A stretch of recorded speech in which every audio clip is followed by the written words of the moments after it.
Hi friends, welcome to our channel My Lifestyle and Cooking. First time பார்க்குறீங்கன்னா subscribe பண்ணிட்டு பாருங்க friends. நம்ம இன்னைக்கு நல்ல கிறிஸ்பியான ஒரு ஈவினிங் ஸ்நாக்ஸ் ரெசிபி தான் பார்க்க போகிறோம். இந்த ஈவினிங் ஸ்நாக்ஸ் பார்த்தீங்கன்னா கடலை மாவு வச்சு தான் நான் செஞ்சுருக்கிறேன். நல்ல கிறிஸ்பியாக ரொம்பவே சூப்பரான டேஸ்ட்டாக இருக்கும்.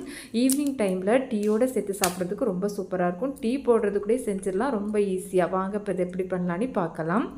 இது பண்ணுறதுக்கு ஒரு பாத்திரம் ஒன்று எடுத்துருக்கிறேன். இதில் 250 ml கப்பில் 1 கப் அளவு கடலை மாவு சேர்த்துருக்கிறேன். இது கூடவே ஒரு அரை டேபிள் ஸ்பூன் அளவுக்கு எள்ளு சேர்த்துருக்கிறேன். கொஞ்சமாக ஒரு 1/4 டீஸ்பூன் அளவு பெருங்காய பொடி சேர்த்துக்கலாம்.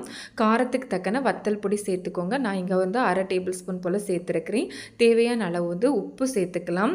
கூடவே 1 டேபிள் ஸ்பூன் அளவு கடலைப்பருப்பு ஏற்கனவே 1 மணி நேரம் நான் ஊற வச்சு இதில் சேர்த்துருக்கிறேன்.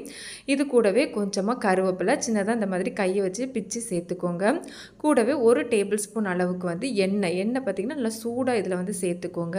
இதெல்லாம் சேர்த்ததுக்கு அப்புறமா ஃபஸ்ட்டு ஒரு ஸ்பூன் வச்சு நல்லா மிக்ஸ் பண்ணி எடுத்துக்கலாம். நம்ம எண்ணெய் நல்லா சூடாக சேர்த்துருக்கிறதுனால ஃபஸ்ட்டு இந்த மாதிரி ஸ்பூன் வச்சு நல்லா கலந்து விட்டதுக்கு அப்புறமா நம்ம தண்ணி சேர்த்து கையை வச்சு பிசைஞ்சு எடுத்துக்கலாம்.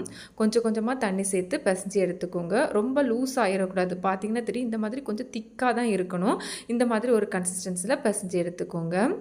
இப்போ இதுலேருந்து சின்ன சின்ன உருண்டைகளாக உருட்டி எடுத்துக்கலாம். நான் இந்த மாதிரி கவரில் தான் நான் தட்டி எடுக்க போகிறேன். நீங்கள் வாழை இலையில் கூட நீங்கள் தட்டி எடுத்துக்கலாம், இல்லை ஆயில் அப்ளை பண்ணிக்கோங்க.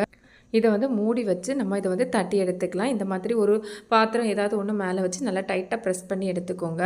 ரொம்ப திக்காக ப்ரெஸ் பண்ணிங்க அப்படின்னா நமக்கு நல்லா கிறிஸ்பியாக வராது. நல்லா தின்னாக ப்ரெஸ் பண்ணி எடுத்துக்கோங்க. இப்போ நம்ம இதை ஃப்ரை பண்ணி எடுத்துடலாம்.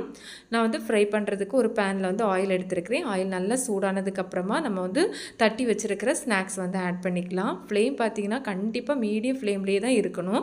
ரொம்ப ஹை ஃப்ளேம்லேயும் வைக்கக்கூடாது. அதேமாதிரி ரொம்ப லோ ஃப்ளேமில் வச்சாலும் நமக்கு ரொம்ப எண்ணெயும் குடிக்கும், சொதன்னு இருந்த மாதிரி இருக்கும். அதனால் ஓரளவு இந்த மாதிரி மீடியம் ஃப்ளேமில் வச்சு வேக வச்சு எடுத்துக்கோங்க. பார்த்தாலே தெரியும் நல்லா கிறிஸ்பியாக வந்திருக்கு. ரொம்ப சூப்பராக இருக்கும். டக்குன்னு ஒரு 5 மினிட்ஸில் டீ போடுறதுக்குள்ளே இந்த ஸ்நாக்ஸ் ரெடி பண்ணிடலாம். ஒரு பக்கம் வந்ததும் மறுபக்கம் திருப்பி போட்டு 2 பக்கமும் இந்த மாதிரி நல்லா கிறிஸ்பியாக ஃப்ரை ஆனதுக்கப்புறமா நம்ம இதை எடுத்துடலாம். இது போலவே நம்ம மீதி இருக்கிற எல்லா மாவையும் ஃப்ரை பண்ணி எடுத்துக்கலாம் ஃப்ரெண்ட்ஸ். இப்போ பார்த்திங்கன்னா நான் எல்லாத்தையுமே ஃப்ரை பண்ணி எடுத்துகிட்டு ரொம்ப ஈஸி, ரொம்ப சிம்பிளான ஒரு மெத்தடு. பசங்க ஸ்கூல்லேருந்து வரும்போது கூட நல்லா கிறிஸ்பியாக ஏதாவது சாப்பிட்ணுன்னா கண்டிப்பாக கடலை மாவு இருந்தால் ட்ரை பண்ணி பாருங்கள். நல்லா கிறிஸ்பியாக இருக்கும்.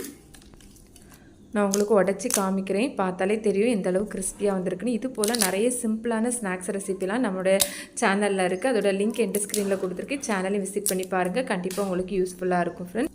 நீங்களும் இந்த ரெசிபியை உங்கள் வீட்டில் ட்ரை பண்ணி பாருங்கள். ட்ரை பண்ணி பார்த்துட்டு உங்களுக்கு எப்படி வந்ததுன்னு மறக்காமல் கமெண்ட்ஸ் பண்ணுங்கள். இந்த ரெசிபி வீடியோ உங்களுக்கு பிடிச்சிருந்தால் லைக் பண்ணி, ஷேர் பண்ணி, சப்ஸ்கிரைப் பண்ணி வச்சுக்கோங்க ஃப்ரெண்ட்ஸ். தேங்க்ஸ் ஃபார் வாட்சிங். பை.